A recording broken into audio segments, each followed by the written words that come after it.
Jean Messia. En fait, eux, effectivement, ils en appellent à l'article 11 de la Déclaration des droits de l'homme sur la liberté d'expression. Soit.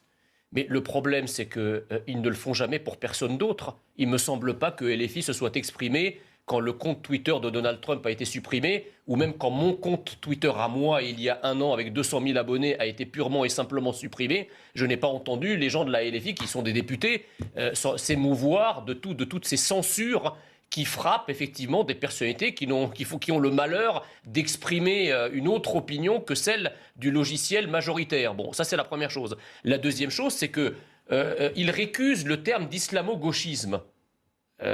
Aujourd'hui, c'est pas islamo-gauchisme, c'est islamismo-gauchisme.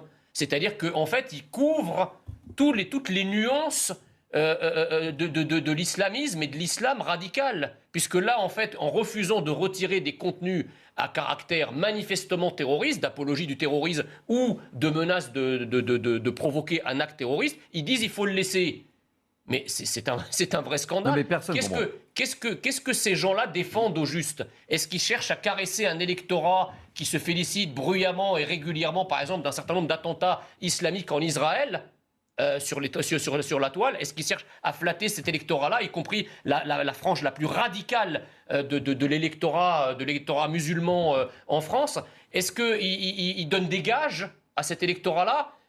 On ne comprend pas. Donc en fait, effectivement, en défendant finalement le maintien de contenus qui sont passibles, encore une fois, de haute trahison, parce que le terrorisme, qu'il soit d'ailleurs islamique ou autre, le terrorisme contre la France est un acte de haute trahison contre la France. Donc en soutenant la haute trahison d'un certain nombre de personnes qui veulent perpétrer des attaques contre la France, LFI devient l'élément je dirais, central presque d'un projet antinational, mais il s'en cache même plus.